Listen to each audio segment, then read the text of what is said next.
C'est par ses beaux chants et ses pas de danse experts, reflet du riche patrimoine culturel hatchon, que Godomé est entré dans cette journée d'action de grâce à l'Éternel pour les 25 années de vie religieuse de la sœur Marie-Béatrice de l'Hostie. Entre tradition et foi, une fois les nouvelles du jour données par le professeur Dan Clotaire, nous entrons de plein pied dans le cérémonial de cette messe d'action de grâce du jubilé d'argent de la sœur Marie-Béatrice de l'Hostie, avec une procession des symboles marquant les différentes étapes de la marche de la sœur jubilaire avec le Seigneur. D'abord, les bougies, 25 en tout, symbolisant les 25 années de vie religieuse. Ensuite, les symboles de la machette, reflet de la parole tranchante de l'Éternel, la lampe, pour la lumière de Christ dans nos vies, l'encens, doux parfum agréable à l'Éternel, et l'évangiliaire, source intarissable de la parole vivante du Christ. Passé cette étape, nous entrons dans la liturgie de la parole. Dimanche 19 janvier 2025, deuxième dimanche du temps ordinaire. Commentant les textes du jour, le Père Philippe Diomo est revenu sur l'attitude de la Vierge Marie et de Jésus-Christ lors des noces de Canaan, dont les actions conjuguées permettent à la fête de continuer. Il n'y a plus de vin, et les rires diminuèrent, de même que les paroles et la danse.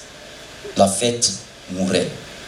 C'est alors que la mère de Jésus intervient, non pas comme une invitée qui fait des emportés, mais comme une mère qui sait qu'il est temps d'apporter quelque chose pour sauver la fête. La voilà qui intercède auprès de son fils afin qu'il permette à la fête de continuer. Que la fête continue. Nous connaissons la suite. Jésus opère son premier miracle. Et les mariés, comme les invités, reçoivent 600 litres de vin gratuitement, soit 50 casiers de Valpierre. Présent aux premières heures de la vocation de la sœur jubilaire, le Père Philippe Diomo a saisi l'occasion de cette messe d'action de grâce pour prodiguer de sages conseils à la sœur jubilaire, non sans évoquer les précieux souvenirs des débuts de la marche de la sœur avec le Christ aux premières heures de la vie de l'Institut religieux féminin, Mère du Divin Amour. Chère sœur, n'oublie pas que tu as toujours donné le témoignage d'une amoureuse du Christ que tu racontes chaque fois dans le silence de ton cœur. C'est lui qui t'a prise pour épouse et non le contraire. Alors, que ta présence révèle la présence du Christ. Ne sois pas seulement une religieuse de la communauté mère du divin amour pour tes consoeurs et tes connaissances, mais sois pour chacun de nous une grâce. Toujours sous le symbole de l'hostie, la sœur jubilaire a prononcé le renouvellement de son oui à l'Éternel.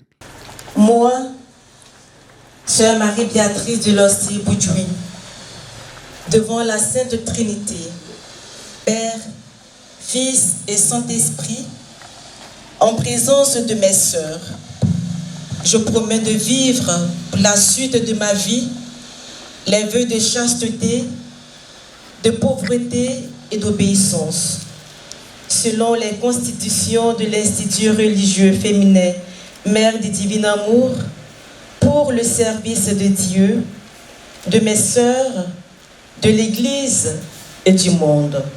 Amen. Dans la série des allocutions clôturant cette célébration eucharistique, depuis le modérateur général de la communauté Mère du Divin Amour, le Père Yves Kissi, en passant par le Père Alain Lacpa, curé de la paroisse Saint-Jean-Baptiste de Godomé, jusqu'à la sœur jubilaire, tous se rejoindront en reconnaissance à l'Éternel et en remerciement à tous ceux qui, de près ou de loin, ont contribué à l'éclosion et à la maturation de la vocation de la sœur Marie-Béatrice de l'Hostie. Voir une jeune dame qui sent en elle qu'elle est appelée à ça, et qui célèbre 25 ans de la fidélité de Dieu qui l'a choisi pour sa mission, qu'il a choisi pour réaliser son amour envers les humains. C'est une grâce. C'était pas très évident.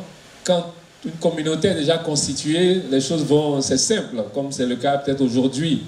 Mais il y a 25 ans, un peu plus de 25 ans, ce n'était pas évident. Et voilà pourquoi je voudrais dire merci encore à la famille et au village de Godoumé d'avoir accepté que leur enfant s'engage dans une communauté qui commençait à peine. Au thème de cette belle et grande célébration, je voudrais rendre grâce au Seigneur, lui le maître des circonstances et du temps, pour ce temps clément qu'il nous a donné, ce beau temps. Par la suite, lui dire merci, lui qui est à l'origine de toute vocation, pour avoir jeté son regard sur la sœur jubilaire, la révérende sœur Marie-Béatrice de l'Hostie. Aujourd'hui, à Godoumé, c'est avec toute ma famille et tout mon village et ma famille religieuse aussi que je dis merci à Dieu pour tous ces bienfaits accomplis dans ma vie, dans ma pauvre vie, ma vie si fragile que lui-même a su prendre et a su élever comme il le veut. Au terme de cette messe, les invités seront conviés à un généreux partage fraternel. Godoumé, terre de grâce et de vocation, compte parmi les premiers villages à avoir répondu oui à l'appel de la vocation avec les défunts pères Basile Granguin et Mathieu Danrou. Avec la sœur Marie-Béatrice de l'Hostie, c'est tout un village qui rend grâce à Dieu et prie pour que cette grâce de la vocation demeure sur leur beau village.